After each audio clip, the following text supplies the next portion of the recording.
ninguém mais fala mal do nosso excelentíssimo presidente. Agora está tudo gravado, tudo guardado. Muito bem, pessoal. Para quem eu não dei boa noite, boa noite. Vamos começar mais um Finanças com Queijo. Vamos falar um pouquinho de previsão de preços e basicamente eu vou fazer um overview do que eu pesquiso, nada mais, na verdade, parte do que eu pesquiso, né? Esse, vamos dizer, é a parte que eu levo mais no desafio em si do que um grande rigor, justamente por ser multidisciplinar e envolver muitas ferramentas que eu não tenho domínio e que eu tenho que aprender, então eu encaro isso como um aluno mais do que como um pesquisador. Né, que é a parte de inteligência artificial, basicamente, que todo dia surge uma ferramenta nova, é que nem celular no Japão, né? A cada 2 minutos surge uma nova e aí a gente não sabe como lidar com isso, tem que aprender, né? Muito bem. Então, já indo direto ao ponto, eu queria reforçar, né, as definições do que é um mercado eficiente, para vocês terem um overview, né, uma base geral de, assim, não podemos sair atropelando o carro achando que está tudo bem, que é tudo de qualquer jeito, que tudo funciona de qualquer jeito. Não, existem algumas regrinhas e eu vou passar um pouquinho das regras teóricas que vão fundamentar boa parte do que a gente faz, do que a gente analisa e do que a gente pensa para o mercado, tá? Bom, essa hipótese do mercado eficiente, até o Ismael e o Lucas podem perceber que essas informações aqui são muito válidas porque eles fizeram semana passada. Afinal, tudo isso daqui foi construído meio que conjuntamente entre a turminha do Merton, Black and Scholes, Fama e por aí vai, né? Muita gente. Então, isso daqui tem o pessoal da turma do Markowitz também, que tem influência forte nessas definições, e que todas as teorias de finanças modernas, que a gente pode dizer assim, né, que vem da década de 60 para cá, se baseiam, levam em consideração essas definições a respeito do mercado, para tentar entender um pouco como ele funciona. Então, essas hipóteses, ou seja, uma condição inicial para dizer que um mercado é eficiente, né, a gente vai levar em consideração algumas informações que ele fornece. Então, para chamar um mercado com uma eficiência fraca, eu vou dizer que, basicamente, as informações estão todas distribuídas pelo preço. Tá? Então, tudo que eu tenho que saber a respeito de um determinado ativo, né, as informações públicas já estão precificadas, já estão colocadas ali naquela medida de preço. Tá? Na forma semiforte, além disso, os preços também mudam de forma instantânea à medida que novas informações aparecem. Então, é meio que uma correção em tempo real à medida que solta uma nova informação do ativo. Essa definição, inclusive, da semiforte, ela é uma regra básica que justifica por que informações relevantes são divulgadas fora do período de funcionamento do mercado. O que é uma informação relevante? Uma informação relevante é algo que pode mudar drasticamente o valor do ativo, pode oscilar, né, pode provocar volatilidade no preço do ativo. Então, isso vem em consonância com essa definição de hipótese de mercado eficiente semi-forte, porque à medida que novas informações surgem, já que elas causam frisson, né, até que a organização dos participantes percebem, né, de forma qualificada essa informação, ela, à medida que o mercado voltar a funcionar, essa informação é filtrada de maneira adequada. E talvez seja por isso também que os mercados ainda não são 24/7, né? Ou seja, roda 24 horas, 7 dias por semana. Justamente para não ter a possibilidade de causar ineficiências no mercado pela divulgação de fatos relevantes. E a forma forte é quando todo e qualquer informação já está precificada, né? Ou seja, o preço que eu tenho do ativo, ele já considera tanto informações que são públicas quanto informações, como por exemplo, de conhecimento que só seria de conhecimento de um presidente da empresa. Então, nós vamos comprar a empresa tal, né? Estamos negociando, mas ninguém sabe. Mas, de repente, essa informação cai na mão de todo mundo. Então, aquilo, a partir do momento que essa informação ela é compartilhada entre todo mundo, que seria uma informação privilegiada, né? Isso eu posso considerar que o mercado, se tiver com o preço ajustado, ele está com a eficiência forte, tá? Mas, por outro lado, né, o debate sobre essa questão aí é extremamente grande, tem gente que defende, tem gente que critica, né?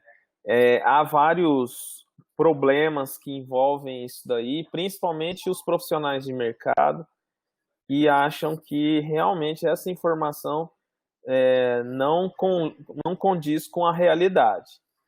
Mas, por um lado, eu devo defender a academia como pesquisador, que, assim, seria muita inocência de um praticante do mercado. Só um segundinho.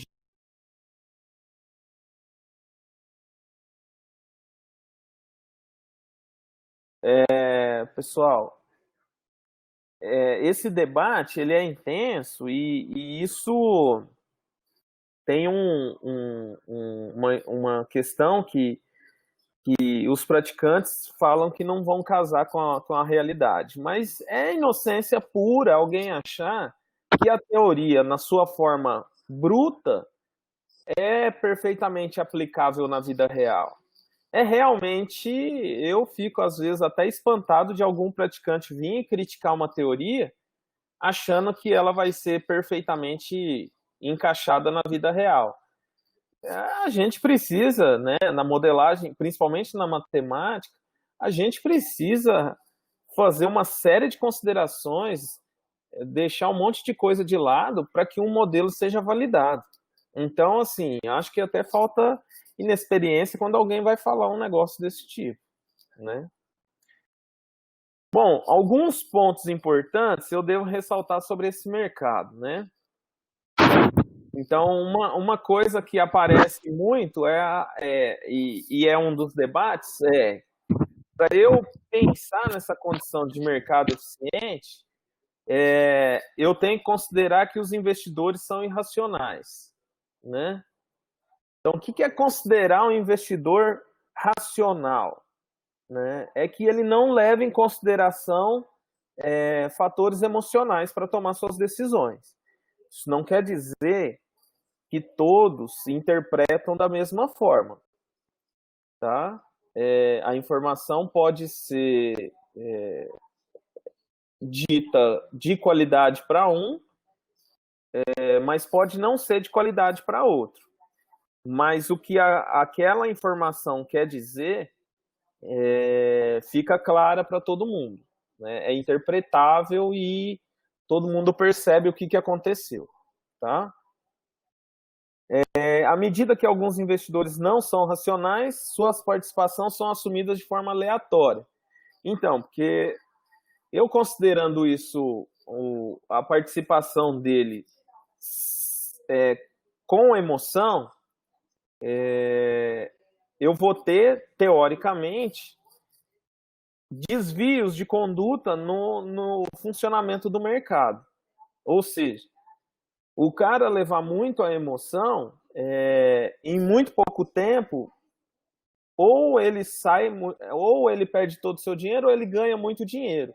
E no frigir dos ovos, ele vai sair do mercado daqui a pouco, né? Então essa é uma consideração para o investidor ser racional. Se ele não é racional, já já ele está fora do mercado, né? E a presença de irracionais também, se eu tiver muitos investidores irracionais, vai ocorrer a oportunidade de arbitragens. Então, o que é uma arbitragem no seu ponto de vista clássico?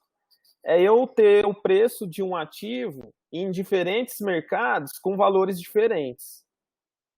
Então, se eu tenho muita gente irracional participando do mercado, essas arbitragens vão começar a existir com muita frequência. Então, a presença da arbitragem significa que tem pessoas que estão interpretando aquela informação de maneira diferente do que os investidores racionais interpretam. Ou simplesmente eles não têm aquela informação. E aí já cai a eficiência do mercado. Ou seja, todo mundo não acessou aquela informação e aí o preço vai apresentar divergências do que ele deveria tecnicamente ser. Tá? Bom, e aí eu preciso apresentar o que é o Random Walk para justamente lembrar vocês de que o que se considera grande desafio hoje é o Random Walk, né? Onde a gente estabelece uma condição de que o preço de alguma coisa tem como melhor resposta o último valor, né, do período anterior. Então, se eu estou falando do preço diário de hoje, a melhor resposta para mim disso é o preço diário de ontem. Justamente, né, há muita gente que defende essa definição de Random Walk como o valor do preço de um ativo, né, e seu comportamento. E o grande challenge de todo mundo é superar o Random Walk, né? Até tem um parceiro que está pesquisando, né, que está lá na Alemanha agora pesquisando isso, e ele estava comentando comigo que ele põe os modelos de inteligência artificial dele para rodar e depois compara com o Random Walk, né? Ou seja, eu vou fazer a previsão do preço de hoje, considerando que eu tenho que superar a melhor estimativa que seria o preço de ontem, né? E ele fala que é muito difícil superar isso e que ele tem muitos modelos que ele gera e não conseguem bater esse resultado, né? Cláudio, eu não entendi esse negócio, não. Resumidamente, o Random Walk seria o passo aleatório, né? A tradução seria o passo aleatório. Então, a melhor estimativa para alguma coisa no período X é a sua estimativa do período X-1. Então, preço de fechamento. Qual foi o preço de fechamento ontem da Bolsa? Sei lá, 92.500. Então, a melhor estimativa para o fechamento de hoje seria esses 92.500. É isso que defende o Random Walk. Então, a hora que você vai fazer uma previsão assim, qual é o preço de hoje, de fechamento de hoje? Você vai desenvolver alguma modelagem para tentar chegar, né, fazer alguma regressão, de alguma forma, para tentar chegar nesse preço. O que o Random Walk defende é o seguinte: você não vai ser melhor do que eu, porque o preço de ontem é sempre a melhor estimativa. E isso está associado com a eficiência de mercado. Por quê? Porque ninguém tem informação adicional, então não tem como você ter mais informações do que aquelas que estão disponíveis aí no, no, no plano, né? No mercado. Bom, contrariamente a isso, né, a gente desafia o mercado. Então, a gente vai tentar justamente buscar formas de superar isso. Então, esse artigo que é aí publicado em português, né, só para facilitar a redação que eu coloquei, é para lembrar que o Hu, né, esse Hu que está aqui, ele é um grande pesquisador na área de derivativos, ele é da Universidade de Toronto, né? Ele vem a dizer, né, que o preço dos títulos é tido como um processo de Markov, ou seja, segue o random walk. Se isso é verdade, nossas previsões sobre o futuro dos títulos não devem ser afetadas pelos preços dos mesmos há uma semana, um mês ou um ano atrás, né? Por quê? Porque a melhor estimativa que eu tenho é a única que eu vou utilizar, que é o preço de ontem. Previsões para o futuro são incertas e devem ser expressas em distribuições probabilísticas. Isso é uma interpretação do Rabelo Júnior, né, com o Tarcísio, né, esse autor. E isso só vem a dizer o seguinte, olha, a gente pode prever, mas essa previsão a gente tem que tomar muita cautela, porque a gente não pode simplesmente olhar para essa previsão e dizer que ela é rainha. A gente vai ter que lutar primeiro contra o random walk, então temos que superar o random walk, e segundo, que eu tenho que fazer isso com alguma medida de risco, que aí vai estar associado às distribuições de probabilidade. Bom, diante de tudo isso, né, a gente vê uma grande transformação na própria estatística, e a gente percebe que agora não só probabilística, mas com distribuições, vamos dizer, né, uma nova definição aí, as distribuições de inteligência artificial, né, as distribuições artificiais, que vão desafiar tudo isso que está dizendo aí, né? Então, existe todo esse debate, existe toda essa definição, mas quem pode superar? Quem pode ser melhor do que o passeio aleatório, né? O Valdir comentou se isso não é martingale, né? Martingale é um pouco mais... eu acho que ele é um subtipo de processo de Markov, tá? O martingale um dos tipos de martingale que eu conheço é o seguinte, para ser bem prático, né? Quando eu faço uma aposta que um ativo vai subir, né? Eu faço a aposta e a próxima aposta que eu vou fazer, eu vou dobrar a minha aposta. E a terceira aposta eu vou fazer 4 vezes a aposta. Então eu vou cada vez aumentando em termos exponenciais o tamanho da minha aposta. Esse é um tipo de martingale que eu conheço, mas o processo de Markov não é necessariamente só um martingale, tá?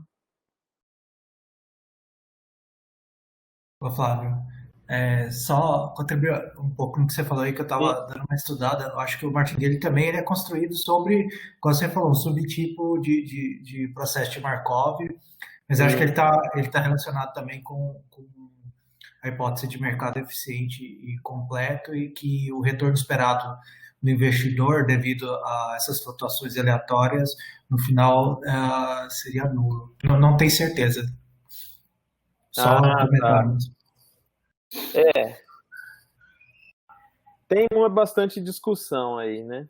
Eu não cheguei a ouvir porque eu fui ligar meu microfone aqui e cortou o áudio de vocês, mas o martingale também ele vai dobrando se for dando errado a aposta, não é? Isso, bem lembrado. Era isso que eu estava tentando lembrar. É só no momento em que ele erra, né? Não quando ele acerta. Tipo, ele entra comprado, aí o preço começa a cair e ele vai dobrando. Isso, para recuperar mais rápido. Essa é a loucura do ser, né? Uhum. É isso aí. À medida que você erra, você dobra a aposta. Porque ela aposta nisso mesmo, né? Na questão do preço retornar para a média, tá certo? Se o preço já esteve num certo nível, passado muito tempo ele vai retornar. Então você vai apostando, quando o preço retornar, você está no lucro. Isso, supostamente. Até lá acabou o dinheiro. O problema é esse, o dinheiro acaba antes. Não para banco, né? Acaba também, né? Muitos vão à falência, porque eles apostam exatamente. Foi o caso do cara lá do HSBC? Não. Esqueci agora, o cara que foi operar lá na China, que fez no Japão. Eu esqueci o nome dele. É um caso clássico. É o Nili. O banco era o Barings. Isso, do Banco Barings, exatamente. O cara fez, era mais ou menos um martingale. Mas era loucura, né? O cara mexia com muito dinheiro. Bom, mas, pessoal, só passando rapidamente aqui nos tipos de avaliações que a gente faz para tentar prever o que vai acontecer, a gente tem algumas formas clássicas, né, que a gente pode usar análise fundamentalista, onde a gente pode fazer comparação entre os fundamentos, entre alguns indicadores financeiros, de governança, podem ser subjetivos ou objetivos, né? Então você faz uma análise a respeito da saúde da empresa, né? E às vezes você tenta até prever quanto é o preço da ação de uma forma, de uma precificação, buscando saber qual é o preço justo dela, que é a forma de se fazer o valuation, né? Você vai determinar quanto é o fluxo de caixa futuro dessa empresa, então você tenta prever quanto vai ser esses fluxos de caixa, você leva em conta uma série de premissas, e isso é bastante complicado de fazer, tem muita crença em cima disso, não é uma ciência, não é nem considerado ciência por muitos, para dizer a verdade, o valuation, né? E é mais na tentativa de saber assim, bom, o preço atual está muito longe do que deveria ser o preço dessa ação. Se está longe, então futuramente ele vai ter que se aproximar. Então eu vou fazer algum tipo de aposta no sentido de fazer com que ele convirja para esse valor. Isso, para falar a verdade, 90% dos traders utilizam esse tipo de análise para fazer, né, suas previsões, né? A análise técnica é o clássico também para tentar observar como que vai ser o preço num futuro próximo, e talvez está aí a análise técnica, ela tenta entender um pouco o comportamento dos preços puramente a partir de dados dos preços, só que leva em consideração bastante preço passado e tenta interpretar o mercado num curto espaço de tempo, né? Para um intervalo de tempo muito grande, essas ferramentas não têm apresentado grandes performances. Grande espaço de tempo, eu digo anos. Enquanto a fundamentalista trabalha sempre com pelo menos intervalo de tempo maior que um ano. Bom, você também pode consultar gente que tem conhecimento no assunto, né? Principalmente de negócios e análise financeira, desempenho financeiro. E também pode pegar informação privilegiada por meio de um insider, né? Insider é alguém que trabalha dentro de uma empresa e tem acesso a essas informações, só que ele não pode passar, né? Mas você pode conseguir. Por exemplo, você trabalha na tesouraria da Petrobras, entendeu? Você sabe aí que vem um turbilhão de petróleo para vender. Então você já sabe que o preço do petróleo vai cair. Então você pode virar para alguém e falar: vende petróleo que você vai ganhar dinheiro. Isso Isso causa um pouquinho de ineficiência, né? Porque acaba que as pessoas adiantam esse tipo de informação, né? Isso acontece muito também com grandes investidores, que na verdade até pagam essas pessoas para dar essas informações, porque como eles têm uma posição muito grande, eles acabam saindo antes que o negócio estoure, né? Bom, e aí, olhando para o conhecimento no topo, né, a gente vai ter a utilização de ferramentas de inteligência artificial, um pouquinho de algoritmo, né? Quem não quiser experimentar muito isso, ou de repente quiser acompanhar, pode utilizar ferramentas de fundos quantitativos, que agora tem crescido bastante, né? Só voltando aí às operações de algoritmos, JP Morgan soltou um relatório ano passado e esse relatório é pago, eu não tive acesso, estou tentando acesso a ele, mas não consegui. A NBC que divulgou essa informação, que 80% a estimativa do JP Morgan é que 80% das operações no mercado americano é feita por robô, né? Por algoritmos que fazem operações automatizadas. E os mercados e ativos começarem a ser negociados, né, em tempo real o tempo todo. A gente já tem o mercado Forex aí, que está um mercado praticamente mundial e que negocia ativos já 24 horas por dia, mas ainda não atingiu 7 dias por semana, né? Mas é provavelmente um dispositivo que vem a calhar do ativo ser negociado o tempo todo sem parar. Se eu não me engano, acho que o Bitcoin tá assim, né? Você negocia o Bitcoin 24/7. Mas não é um mercado que eu tenho interesse, então acabo que nem pesquiso muito isso. Legal. E aí eu pergunto para vocês, né? Quanto fechou o Ibovespa hoje? Ah, aqui eu não consigo acessar, então deixa eu colocar aqui. Achei que eu conseguia. Investing. Fechou em 93.531. Certo. É que eu tinha um link aqui e o link não pegou. Eu vou compartilhar minha tela e aí a gente olha o site do Investing. Acho que eu já vou pro outro computador aqui. Só um segundinho, pessoal.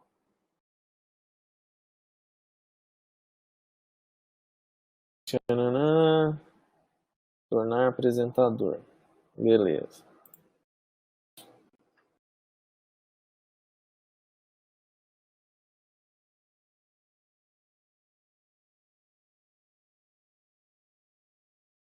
Certo.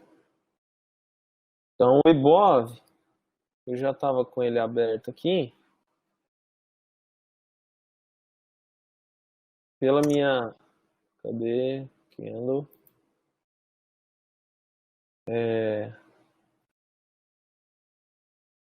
A informação que eu tenho, o Ibov fechou 93.650, né? A pergunta é, né? E amanhã? Ó, esse daqui é o comportamento minuto a minuto, eu vou colocar ele de hora em hora.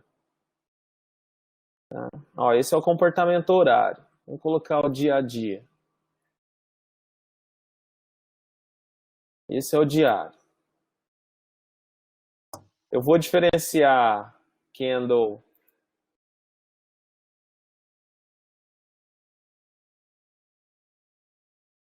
de alta e de baixa para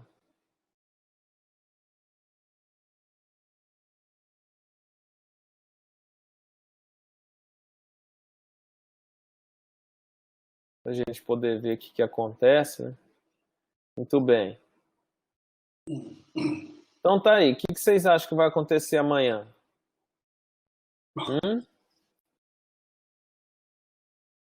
Isso daqui nós estamos olhando só para o dia de amanhã. E se eu quiser olhar para daqui um mês? Daqui 15 dias, vai. 15 dias.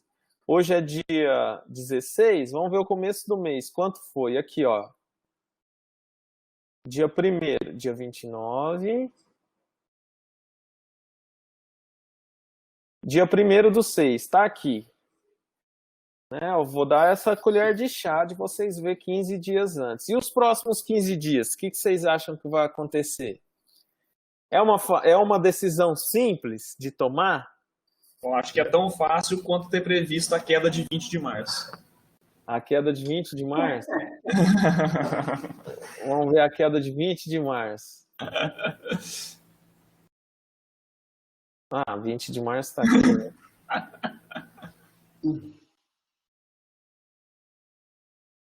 19, 20 de março. Aqui, ó. Uma quedinha safada, né? A gostosa foi aqui, né? Então. Eu errei por alguns dias. Eu não lembro dia 9 de março. Se era 19 ou se era 20. Dia 9 foi gostoso demais. Dia 9 simplesmente abriu em 97.900 e terminou em 86. 12 mil pontos num dia. Tem um amigo meu, o Guilherme Botazo, ele tava operando nesse primeiro circuit break que teve. Ficou preso. E nem vou te falar o que ele ficou na mão. Já tinha infartado, já. Bom, se você tiver posicionado na ponta ganhadora, eu não tô nem aí, né? Aí, por mim, pode fechar quantas vezes for. Era o contrário. Então. Aí é amadorismo pra mim, né? O cara vendo que o negócio tá despencando, vai comprar. Mas tudo bem, né? Bom, não é fácil. Essa não é uma tarefa fácil, né? Então, inteligência artificial, o que a gente pode usar? Bom, recentemente eu fiz um pouquinho de ferramentas, né? Vocês estão vendo? Estão vendo. Eu fiz aqui uns algoritmos, né? E esse daqui, por exemplo, é um algoritmo, eu já rodei esse algoritmo anteriormente, foi para fazer uma rede neural, uma RNN, né? Usando dados coletados do MetaTrader, e eu utilizava basicamente resultados, os retornos de alguns períodos anteriores, né? E aí eu rodei para vários time frames diferentes, faço bastante aqui time frames, né? Deixa eu abrir aqui a pasta. Nossa, outro dia eu perdi essa pasta, eu quase tive um troço. Mas tudo bem, depois tive que fazer tudo de novo. Então aqui eu gerei para vários time frames, né? Vou mostrar para vocês aqui uma rede,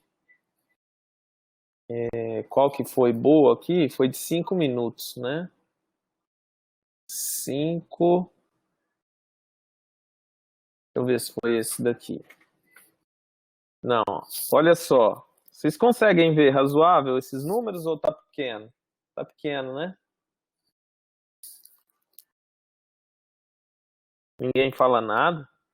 Todo mundo Pelo menos aqui tá dando pra ver. Tá pequeno, Pra mim tá ok. Tá, Eu tô pessoal, conseguindo ver também. Expandir a tela. eu não vou mexer muito. Eu vou devagar onde precisa olhar. Esses números aqui a gente olha muito. A precisão, o recall, né? Aí o Álvaro pode me recordar, eu sempre confundo essa nomenclatura. Precisão, né? Eu estava fazendo só a classificação, se vai subir ou se vai descer, tá? Então, a precisão é quantas, de todas as apostas que eu fiz, quantas eu acertei. Perfeitamente. Precisão. E o recall Precisão acurácia é a mesma coisa. E o recall é de todas as apostas que eu fiz. Não, é de todas os acontecimentos, quantos eu acertei, não é isso? Não, isso daí é a mesma coisa que a acurácia, né? A acurácia é o número de verdadeiros, né, positivos dividido pela soma dos restantes, né? Isso é a acurácia. Agora, o recall, cara, eu não tô lembrado o que é o recall, não.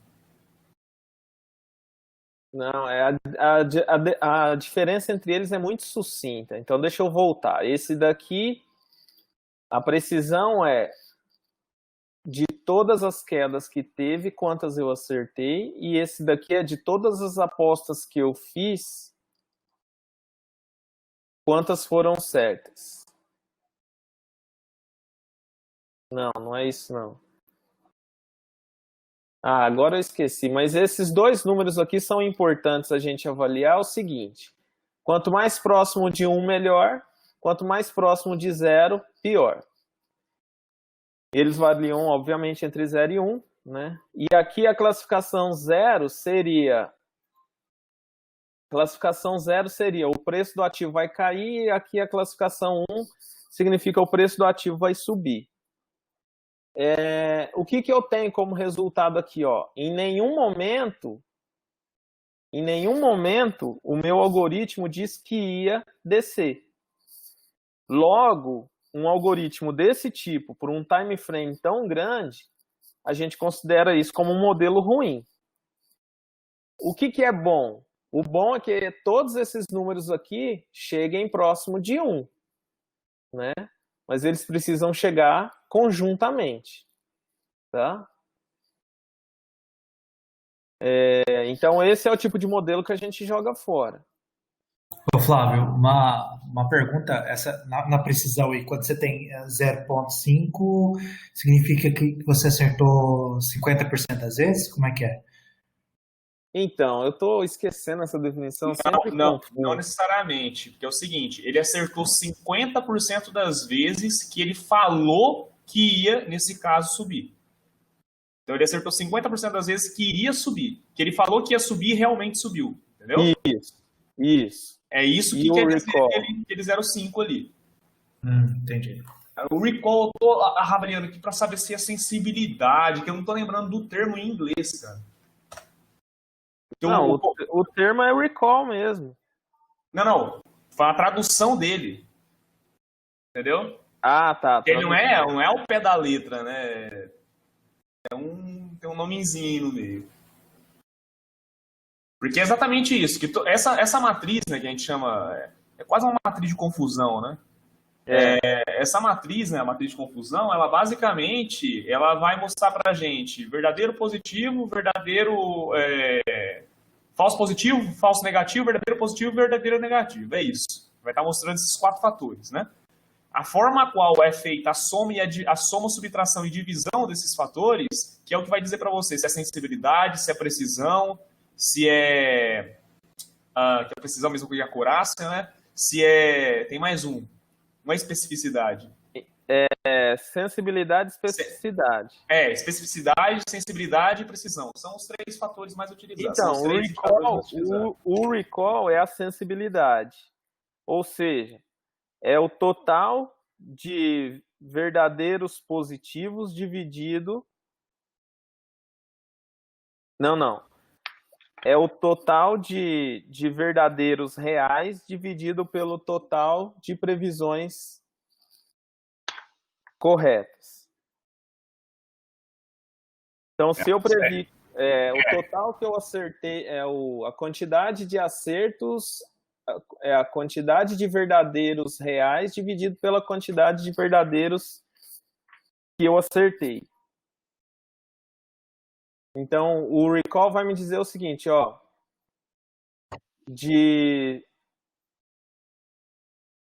o que realmente aconteceu, quantos eu acertei.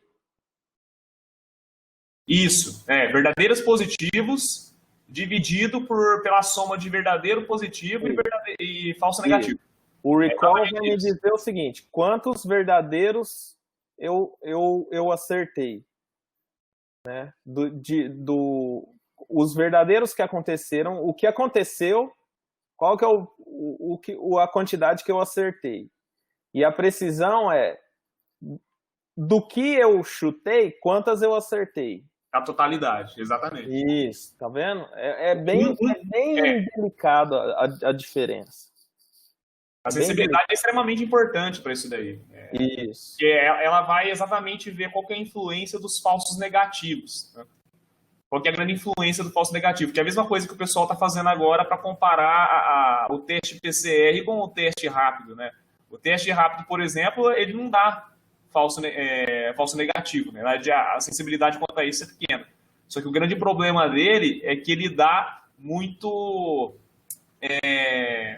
Perdão, ele dá muito falso negativo e dá pouco falso positivo. É essa que é a grande questão do teste do Covid, por exemplo. Tem muita gente que não é identificado pelo sistema de análise, né? Que eles utilizam lá, a coletinha do sangue e tudo mais, que é o teste rápido. No entanto, tem muita gente que não tá, que realmente dá que não tá. Ó, pessoal, esse modelo aqui foram testadas 247 observações, né? Foi uma RNN daquelas lá, e que eu tive uma acurácia de 56%. Pode parecer pouco, mas é interessante observar o seguinte. Eu acertei muitas altas e tive um acerto razoável de quedas, né? Então, das quedas que ocorreram, eu acertei praticamente todas, mas isso não foi o mesmo com as subidas, né? Eu praticamente não acertei. Então, o que eu tiro de informação a respeito disso daqui? Eu tiro de informação que eu tenho que tomar muito cuidado com as apostas que eu vou fazer de alta, né?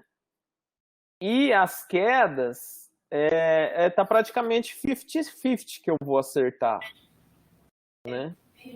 Enquanto que as altas, assim, meu índice de acerto é grande, mas eu não consigo pegar todas elas, né?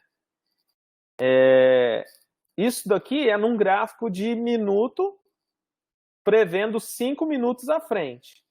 Aí eu tentei programar isso, né? Eu tentei rodar isso daqui hoje para vocês, né? E peguei o previsor aqui, estou fazendo previsão em tempo real.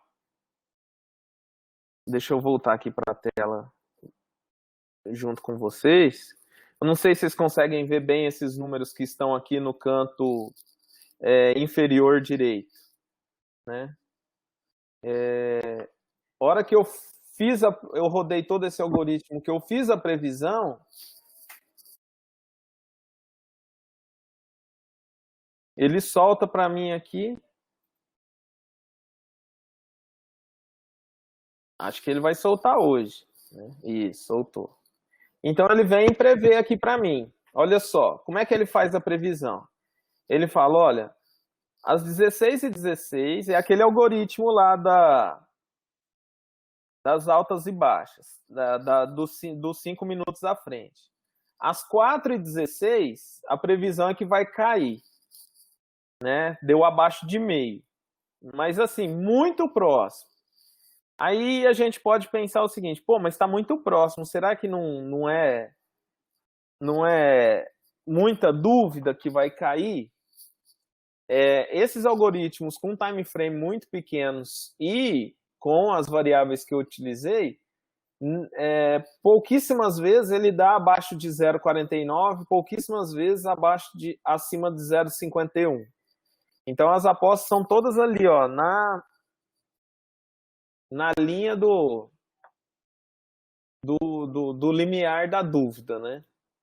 E aí a gente não consegue olhar facilmente, né, o que vai acontecer. Deixa eu pegar o marcador aqui. Então, às 16h16 tá aqui. É essa linha. Vocês conseguem me acompanhar? Ou acompanhar o meu mouse? Às 16h16, ele falou que ia cair. daqui 5 minutos o preço ia estar mais baixo. Era essa a previsão. Então, fechou a 93.500. 1, 2, 3, 4, 5 minutos. Ele fechou a 93.450. Já dá para tirar 50 pontos, tá vendo? Né? Poderia ter saído antes? Poderia. Né? Justamente, né, só estou fazendo o exemplo, mas assim, a vida real é outra coisa. Né? Na vida real a gente tem muitas preocupações, que as previsões, no momento, elas só qualificam se vai subir ou vai descer. Eu ainda não fiz estratégia, que é um próximo passo mais para frente, é trabalhar com estratégias, né? De repente fazer algum tipo de análise em cima das previsões para fazer isso. Bom, eu fiz essas previsões também utilizando só 5 features, 6 features, que são retornos passados, mas podemos usar um monte de features, né? Isso daí vai de cada um achar o que vai explicar ou não vai explicar, né? Por exemplo, podemos colocar indicador de análise técnica, né? Do jeito que eu estou configurado aqui, eu consigo fazer o cálculo deles. Lá no Python tem uma biblioteca que vai e faz o cálculo. À medida que o dado está disponível, ele vai lá, faz a conta e disponibiliza. Então dá para fazer todo esse tratamento e ter a resposta em tempo real. Eu fiz algumas previsões para uma distância maior de tempo também. Tem algumas coisas boas. Eu ainda não consegui compactar todas essas previsões, mas já tem coisa para 30 dias, 60 dias, que geralmente saem boas previsões, coisa de 75%, já vi até uma de 78%. Na última, eu preciso rodar de novo porque eu acabei perdendo essa rede. Mas é só rodar de novo porque os dados, a semente é a mesma, então ele consegue gerar para mim a rede que faz isso, né? E aí tem muita coisa que tem que adaptar, que é o ativo, os features, as ferramentas. Eu não preciso usar pura e simplesmente uma rede neural, posso usar outras ferramentas como o Random Forest, com SVM e outras mais. Posso não só fazer a classificação, a gente pode fazer do tipo regressão, né? E aí a regressão, o grau de erro dela, né, costuma ser bem maior, mas isso também dá para fazer. Eu não sei se todo mundo entende o termo regressão, é que a classificação, eu quero só saber se o preço vai subir ou descer, qual é a tendência. E a regressão, eu quero qual é o preço que eu tenho que acreditar que vai ser, né?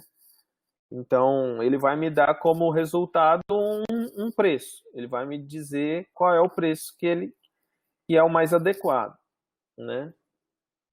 Enfim, assim, tem muita coisa para fazer, gente, e falta mão, né? Tem os robozinhos também, para depois que encontrar uma estratégia, desenvolver um robô. Aqui eu cheguei até a rodar um robô, vou rodar novamente. Esse daqui é o robô de média móvel, no gráfico de 15 minutos, com a Petrobras, né? Vou iniciar aqui o robozinho. Aqui, ó, ele está rodando, está fazendo o teste.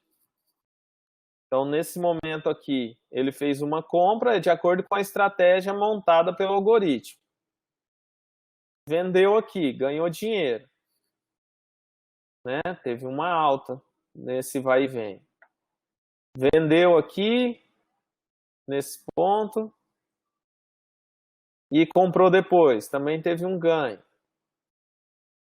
Vendeu logo à frente e comprou lá embaixo. Olha que beleza, hein?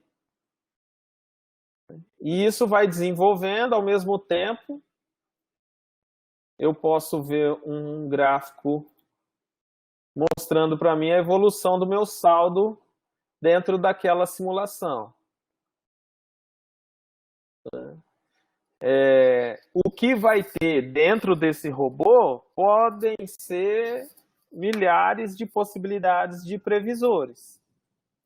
Ali, no caso, ele está usando como previsor a média móvel. Então, ele fala, ó, quando cruzar a média móvel, eu entendo que o classificador vai me dizer que o preço cruzou para cima, que o preço vai subir. Quando o preço cruzar a média móvel para baixo, o preço vai cair.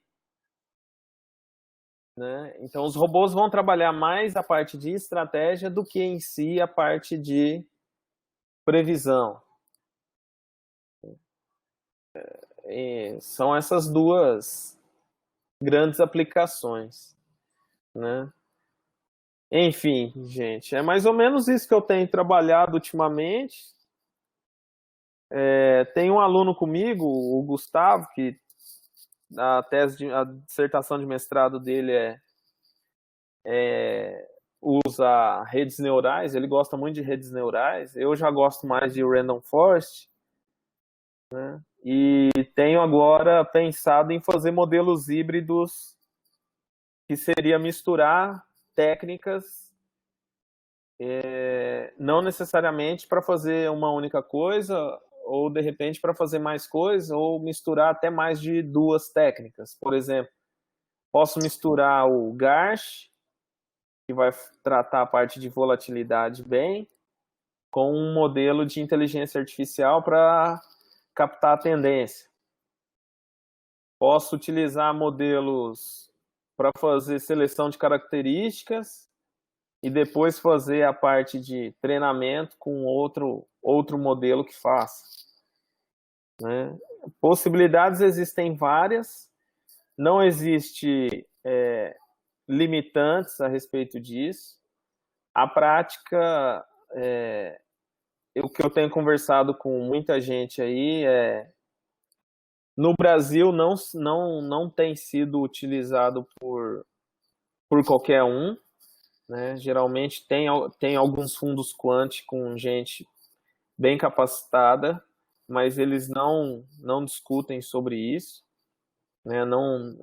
não trabalham muito essa questão de divulgar, de disseminar essa cultura do interpretação dos resultados pura e simplesmente por avaliação quantitativa ou computacional. É isso. Dúvidas, comentários?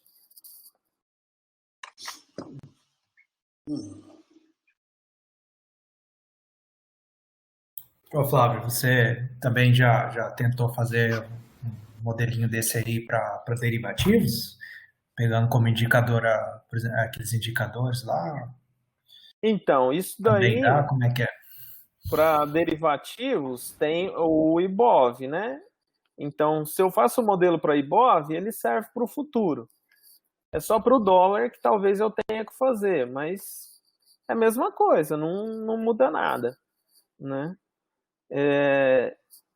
Eu ainda não coloquei modelos lá, porque eu fico primeiro testando o IBOV, porque ele é um representante do mercado como um todo, Então, ali eu assumo a possibilidade do mercado ser eficiente. Justamente porque ali eu entendo que a grande parte são investidores racionais. Então, os irracionais pouco influenciam. E eu tenho a possibilidade de prever o ativo com mais qualidade, Porque justamente por ter uma maior proximidade da eficiência do mercado. Mas é um desafio, É um desafio. Nesse modelo aí você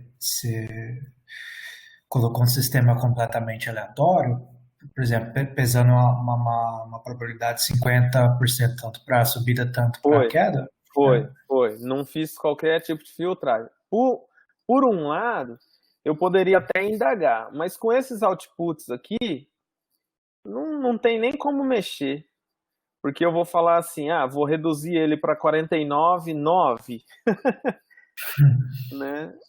Esses para time frames pequenos, isso daqui não é legal, mas para time frame grande, aí sim, tem alguns que dá 0,45, 0,40, né? Tem como, por exemplo, você tem esse modelo, e aí tem como você, por exemplo, se acontecer tal coisa no mercado, você mudar o peso dessas probabilidades. Por exemplo, eu vou jogar agora, se tal coisa acontecer, eu jogo uma probabilidade maior que 50% de subir, para ir alimentando o modelo. Tem como fazer isso? Como que é? Eu não sei fazer isso, mas pode, né? Na computação tudo dá, né, Álvaro? Na computação tudo dá. Daqui um jeito a gente dá, entendeu?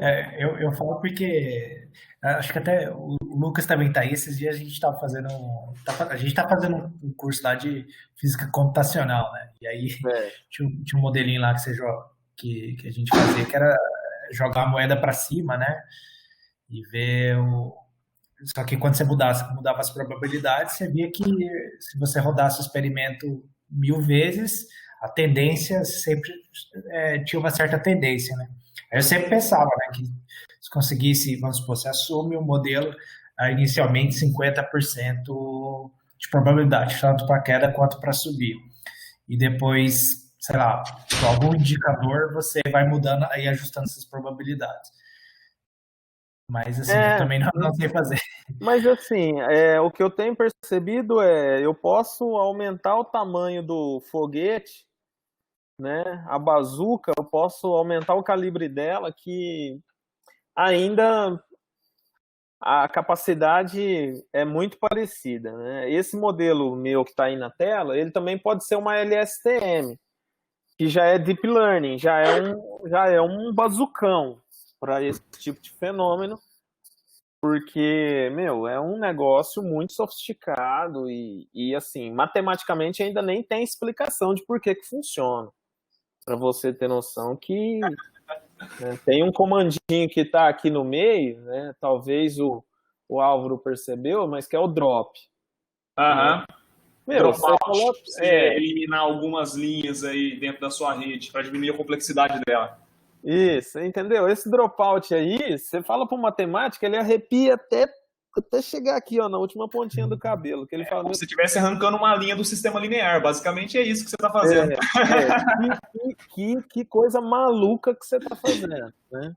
Então, são ferramentas que eles ainda não conseguem explicar e ficam loucos da vida. Mas, assim, o mercado chega, não só o mercado financeiro, mas qualquer outro pessoal que está tentando fazer previsões, eles chegam e apresentam o resultado. Funcionou, cara, aqui, ó. Entendeu? Deu certo a inteligência artificial. Como é que você explica isso? E os caras não têm explicação. Isso eu ouvi de gente do IMPA. Tá? Ele até veio aqui, como é que é? Não é Cajueiro. Como é que é o sobrenome dele? É o Imbuzeiro. É o Imbuzeiro.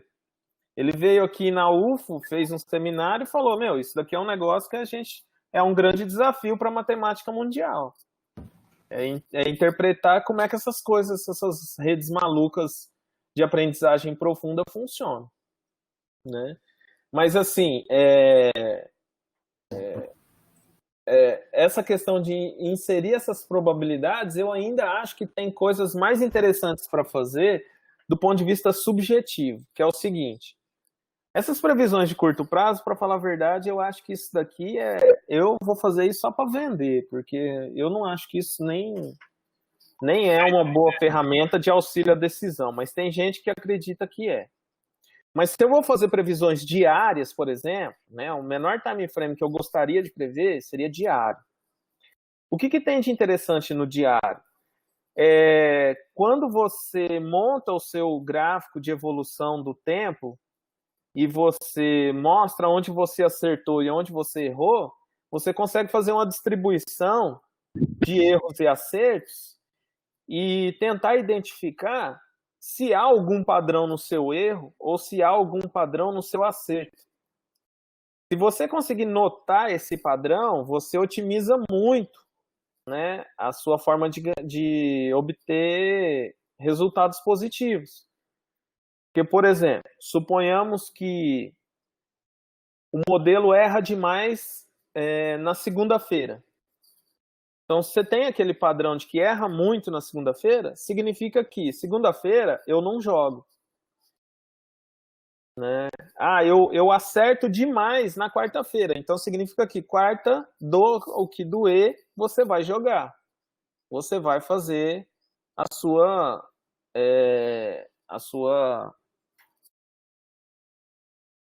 operação, né?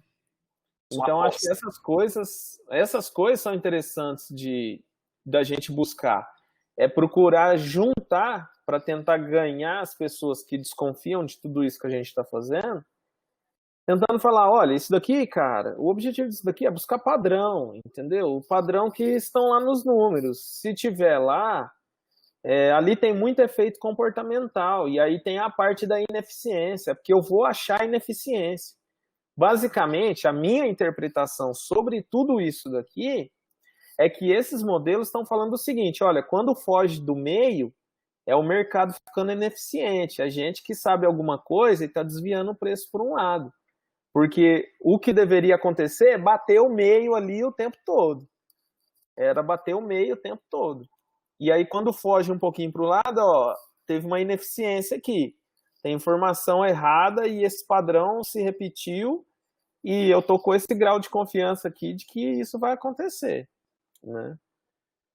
E assim, né, o nível de acerto ali é razoável, mas eu acho que vale a pena investigar mais de perto esse tipo de coisa para ver se dá para montar estratégia em si e, sei lá, né, pensar em algum robô, né? Se bem que eu já estudei bastante os robôs e tenho minhas grandes ressalvas com eles, mas se tiver um bom controlador que possa acompanhar o funcionamento do robô, é uma excelente ferramenta também.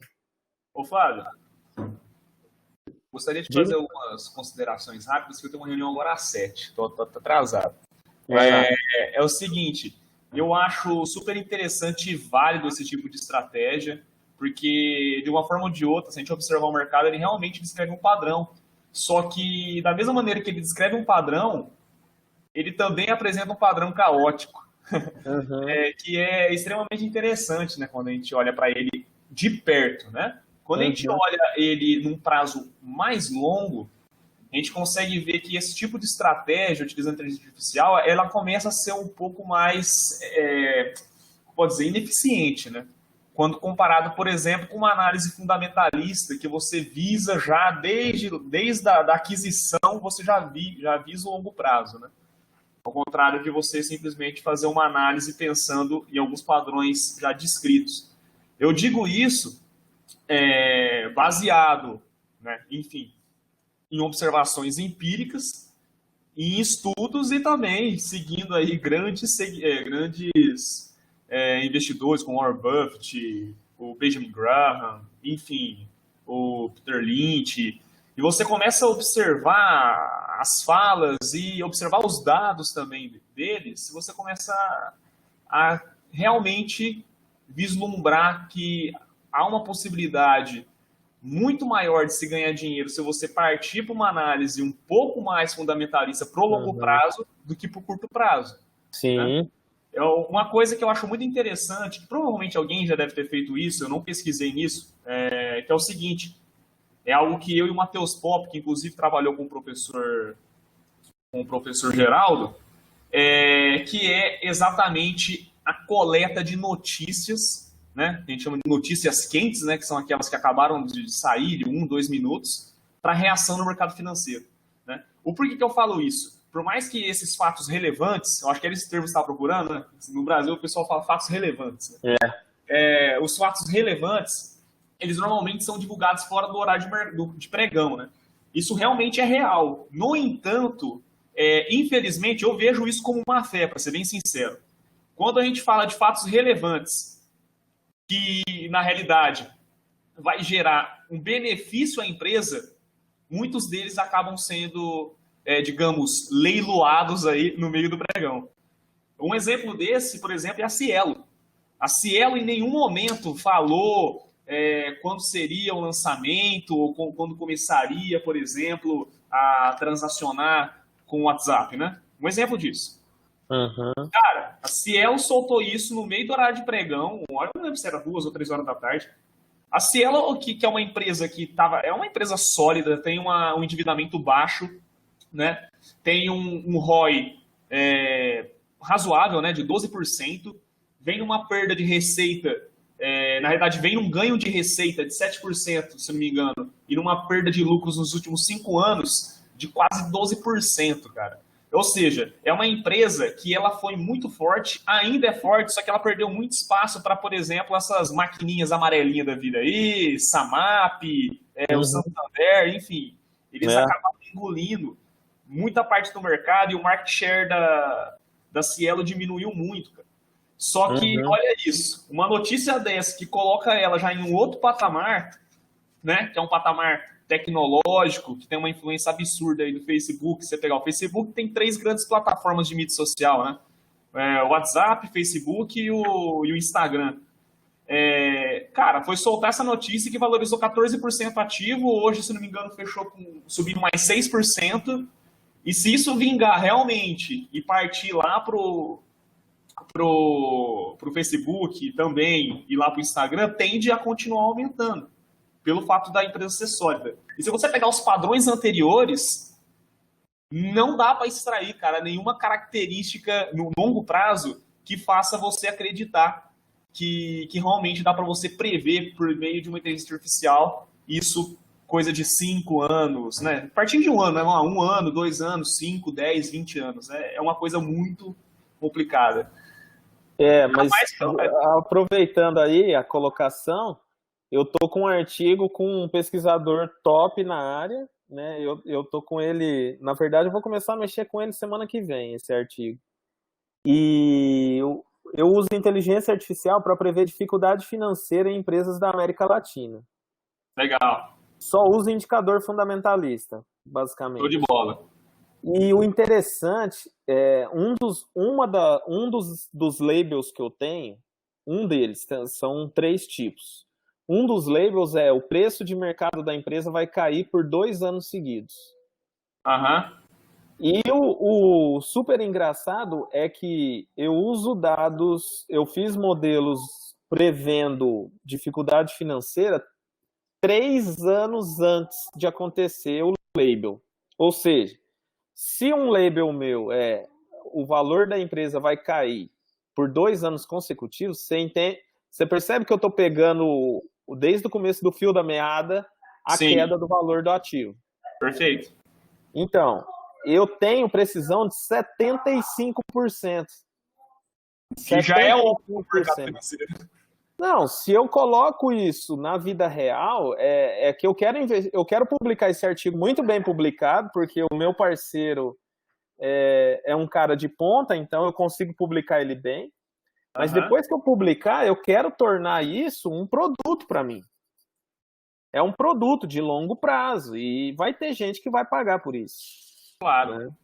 E eu acredito que esse tipo de análise, sim, a inteligência artificial é onde ela mais contribui, que ela pegou a regressão logística e colocou no bolso nesse artigo. Mas exatamente você encaixou exatamente com a minha fala. Quando você olha para uma análise técnica, né, puramente grafista, eu acho que a previsão no longo prazo, eu não só acho, como isso até os seus próprios modelos que você tenta utilizar, você começa a ver isso empiricamente, que acontece isso, é muito ineficiente, né? Quando você começa a olhar para dados fundamentalistas como que você está utilizando, cara, parece que é outro mundo, né? Porque você realmente está olhando a saúde da empresa. E o preço de uma empresa, basicamente, é o tanto de lucro que ela consegue fornecer. Não existe uma empresa que valha, não sei, trilhões, né? Como você pega as grandes blue chips dos Estados Unidos, que não dá lucro, né? Ou que vem de prejuízo faz 6, 7, 8 anos. Não tem sentido, né? Não, com certeza. É um mundo caminhando para a gente entender e a gente pode sair na frente, porque basicamente o que eu vejo, o pessoal de computação, eles são muito dedicados a isso, né? A parte da análise técnica combinada com inteligência artificial. Uhum. E a parte da análise fundamentalista, eles não gostam muito, porque eles não sabem interpretar os indicadores, né? Não é especialidade, acho que eles não estão muito afim de entender esses indicadores. E os financistas não querem saber de inteligência artificial. Se você vê a briga... old school demais, né? O pessoal é bem conservador, né?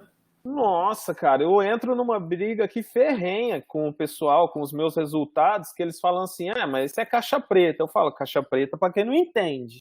A hora que você tiver a fim de entender, eu te explico como é que funciona. Agora, você quer uma definição matemática? Então, por favor, faça uma definição matemática dos teus modelos de dados em painel, longitudinal, com cross-section, não sei aonde. Sabe, que o pessoal gosta de... efeito fixo, efeito aleatório, não sei no que e tal. Um monte de explicação do passado para dizer que melhorou 1% o resultado dele. Eu já não confio mais, sabe, nessas análises fundamentalistas usando a estatística tradicional. Eu acho que previsão, que é o que eu gosto de fazer, eu gosto de olhar para o futuro. Acho que as pesquisas têm que avançar, tem muito campo disponível. Já tinha falado com o Geraldo, a gente só tem 0,5% de CPF no Brasil que investe em bolsa. Isso pode ir para 5% em pouco tempo, ainda mais agora, vai crescer muito. É campo. É campo para pesquisa, para negócio e tudo mais. Não, se você não me chama para trabalhar nos papers desses, você está de brincadeira comigo, Flávio. Tem um cara que, esse aluno meu que está fazendo os modelos para mim aqui, ele trabalhou com o Twitter também. Só que ele não foi só nesses específicos que você falou. Ele falou que estava com um índice de 80% de acerto no indicativo. Que é isso consegue ajudar muito, cara. Porque você tenta buscar pelo nome da empresa e ou pelo código dela e tentar associar por uma... Tem algumas ferramentas, na realidade, pronta, que conseguem identificar comportamento e sentimento nas palavras, entendeu? Numa frase. E a partir daí tentar trazer algo otimista ou pessimista para conseguir saber, por exemplo, numa posição de trade, se entra vendido, se entra comprado, enfim.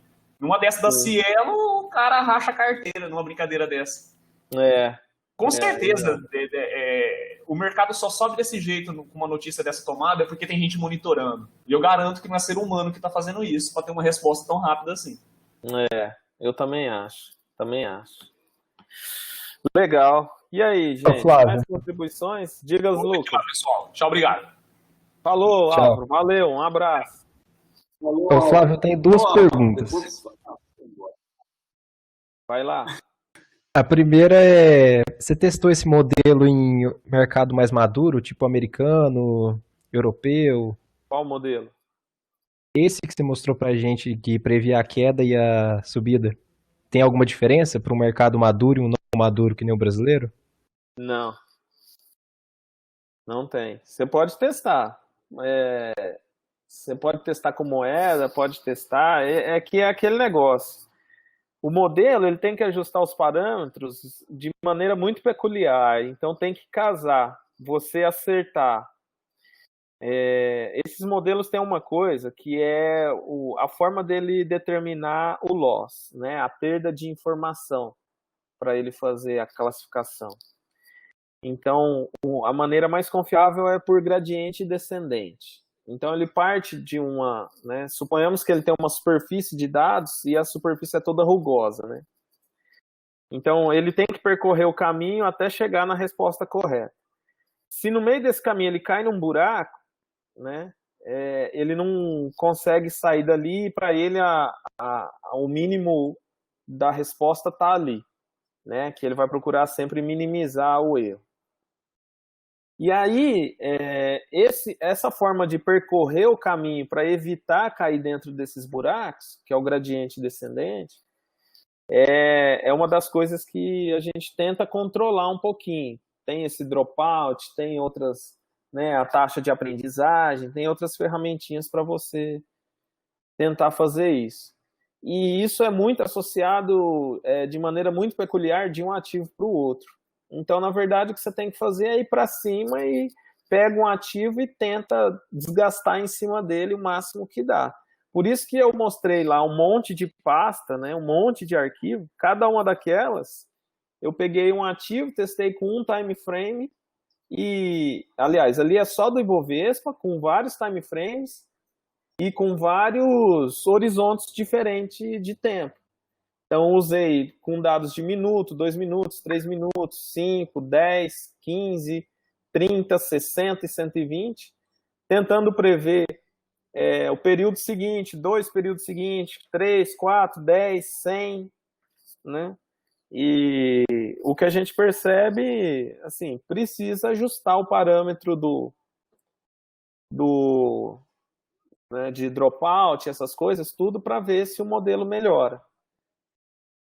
Garante, não é complicado, porque ou você otimiza e deixa o computador funcionando e depois você vê o que deu, ou senão você fica testando na mão, vai lá, muda o valor, vê como é que fica, dá uma observada, tal, dá uma acompanhada. Mas para outros ativos, independente do lugar, a ideia vai acabar sendo a mesma, tá? Agora, só complementando, eu fiz esse modelo que eu estava acabando de falar pro Álvaro, é um artigo que eu tenho em 2017, em que eu prevejo falência nos Estados Unidos de 2004 para cá. E o meu índice de acerto é de 90%. Né? Qual que é a vantagem de eu saber se uma empresa nos Estados Unidos vai falir ou não? É porque nos Estados Unidos o comércio de bonds, de títulos privados, é muito grande. Ele é muito movimentado. Então, as empresas que estão próximas de falir, elas vendem bonds, os títulos, com uma taxa de juros maior. Então, você pode utilizar aquela estratégia do seguinte, olha, eu estou vendo que essa empresa está pagando uma taxa de juros muito boa e que ela está com uma chance baixíssima de falir, então eu vou comprar dela, vou comprar esse título. E também pode ser o contrário. Bom, eu estou prevendo que ela vai falir o ano que vem, né? Então eu vou... ela está com um título que ela está pagando muito alto juros, eu vou ficar só agora no começo e no meio do caminho eu pulo fora, mas eu pego uma taxa muito boa. Então, isso daí tudo, esse orientador americano parceiro meu, ele quer fazer agora o uso da inteligência artificial também para o rating das empresas, né? E a gente vai evoluir, vai ser o nosso próximo trabalho. E no mercado americano é delicioso trabalhar, né? Porque 5 mil, 6 mil empresas, né, negociadas em bolsa, então você tem oportunidade demais, né? Tomara que já, parece que a XP está começando a abrir as portas para a gente ter um mercado fora do Brasil para os brasileiros também. Beleza. E o outro ponto que eu queria perguntar também, talvez nem é muito relevante, mas você já levou o preço da ordem, esse tipo de coisa? Entra no seu modelo assim, para calcular lucro? Ou... Não. Desculpa, repete, porque eu acho que eu entendi errado. Você considera coisas como taxa de corretagem, o valor da ordem, esse tipo de coisa, para calcular o seu lucro ou não? Então, é porque ainda eu não estou desenvolvendo estratégia. Isso vai entrar na parte de estratégia, lá no robô. E lá no robô você pode colocar esse tipo de informação. Aqui eu só estou fazendo previsão, se vai subir ou se vai descer. Ainda nem entrei na parte de estratégia. Entendeu? Não sei se está bem separado isso para você, porque estratégia é assim, ó, como eu vou fazer a minha operação? E a previsão eu só vou te dizer o seguinte, olha, o ativo vai subir. Se você vai fazer a compra ou não, é outra história. Aí já está na parte da operação em si. Deixa eu só falar rapidinho, então. É isso mesmo, você tem está sendo estudado, que é a questão da análise. E depois, a questão do investimento mesmo, aí você precisa de partir para a parte de trading. Isso. Tem que ter estratégia. A estratégia prevê outras coisas, além da análise, o time de entrada, time de saída, gerenciamento de risco, aí entra outras coisas. Então, são 4 componentes, na verdade, você precisa levar em consideração. Sim. Análise, para saber se vai subir ou se vai cair, momento de entrada, tá certo? Análise de risco, tá certo? E momento de saída. Isso. Basicamente, são 3 grandes construtos, vamos dizer assim. 4 grandes construtos. O principal é o gerenciamento de risco. Você pode errar a entrada e com gerenciamento de risco sair ganhando a operação, tá certo? Dependendo de como você faz a sua operação. Então, ou você a análise, sabe que o mercado vai subir e você errar o time e o mercado contra você perde dinheiro e depois você não entra mais, o mercado vai embora, você fez a análise correta e você perdeu o dinheiro, certo? Não aproveitou. Só complementando aí a pergunta do... Na verdade é um assunto, né, complementar à pergunta do Lucas, é que, Lucas, eu trabalhei uma estratégia, até compartilhei com o Geraldo uma vez que ele veio aqui em Uberlândia, que eu já percebi que há uma ineficiência, e não é muito difícil de observar ela, só que é muito rápida, entre o valor do índice futuro e do índice Bovespa real. Sim. Bem no horário da abertura do mercado. Hora que abre o mercado, porque o futuro abre às 9, né? E o mercado abre às 10. Hora que abre o mercado às 10, tem uma diferencinha. E aí ele demora um pouquinho, ele demora uns 5 minutos, às vezes demora até 10 minutos a equilibrar no dia.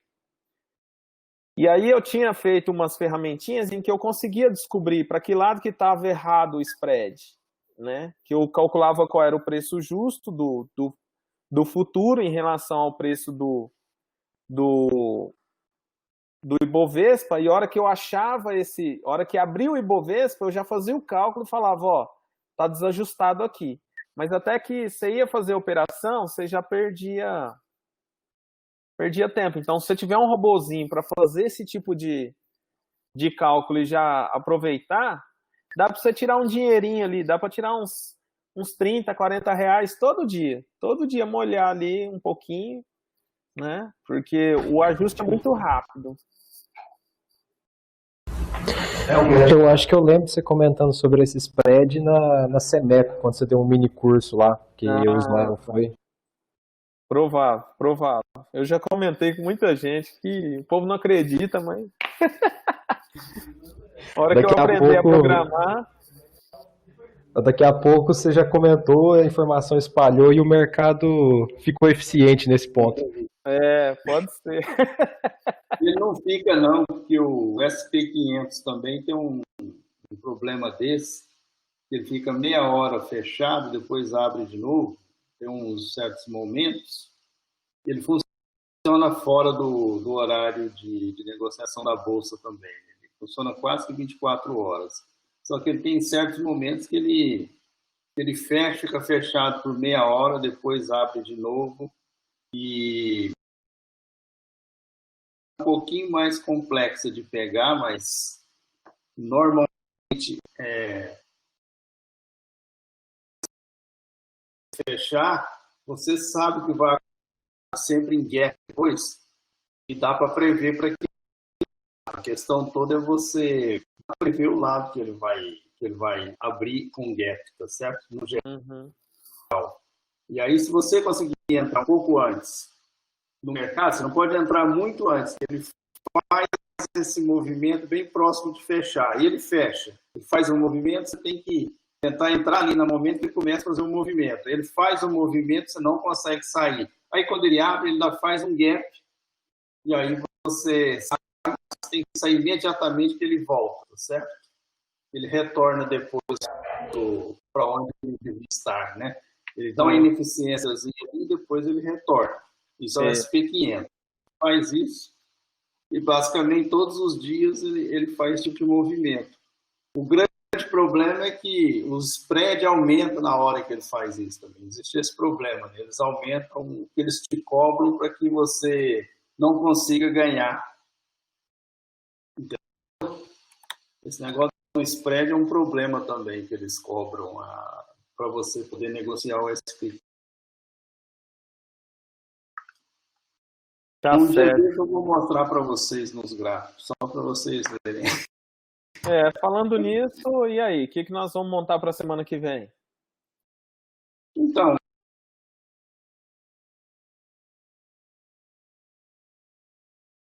eu ia pedir para ele falar um pouquinho, ele tem estudado bastante mesmo a análise fundamentalista, e eu ia pedir para ele falar algumas coisas que para você não é novidade nenhuma, tal, né? Mas eu estou tentando convencê-lo de usar esse negócio aí de machine learning, inteligência artificial, aprendizado de máquina para análise fundamentalista.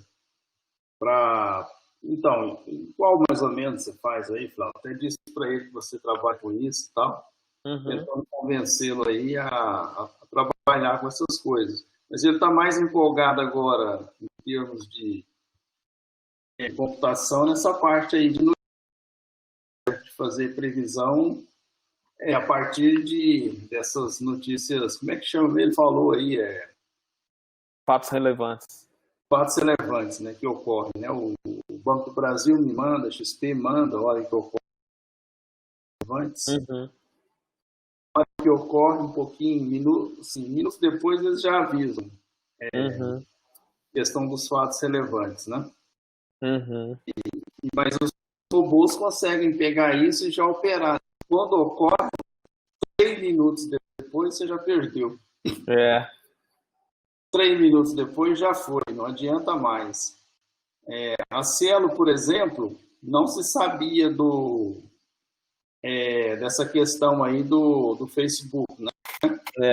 Mas, entretanto, muita gente já estava operando o Cielo, já tinha começado a subir. Por quê? O Cielo trocou lá os administradores, estava fazendo uma reestruturação, estava dizendo para o mercado que iria reestruturar e surpreender. Então, eles já diziam isso antes. Então, um monte de gente já tinha se posicionado no Cielo. O povo já está ligeiro, né? Mas eles estavam comunicando o mercado, informando que estava reestruturando, não sei o quê. E, então, aí muita gente já se posicionou, já tinha se posicionado. Você pode olhar que quando ele subiu, ele não estava em muita... Ele não estava em queda, de fato, né? Ele já estava pronto para começar a subir mesmo. Aí, quando saiu a notícia, ele deu aquele... Foi quando? Segunda-feira? Ontem? Acho que foi. Eu não tenho certeza. Ontem, né? Deu gap. Ontem, então. Não sei se deu. Ontem deu gap lá, né? Alguma coisa assim, sei lá. No gráfico, tem que ver lá. Aí ele subiu. Mas já estava subindo. As pessoas já estavam se posicionando. Bom, é isso, gente. Desculpa aí. Ó. Não, que isso. Tá ótimo. Mais alguém quer algum comentário? Quer passar alguma coisa? Ô, Geraldo, se você quiser convidar aí, não sei se o Álvaro quer falar semana que vem, ou se alguém gostaria de falar alguma coisa semana que vem, a agenda tá aberta ainda. Tá bom? O Valdir não quer?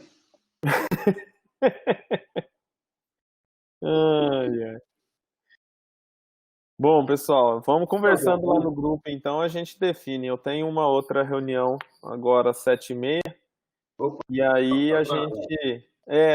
um pouquinho, não tem problema, não. Mas aí, terça que vem, a gente se reúne novamente. Lá no grupo a gente já tenta acertar no máximo até sexta, né? Quem que vai falar semana que vem. Tá bom? Tá ótimo, então. Beleza, pessoal. Muito bom, Muito Flávio. obrigado. Valeu, hein? Até mais, pessoal. Valeu, até.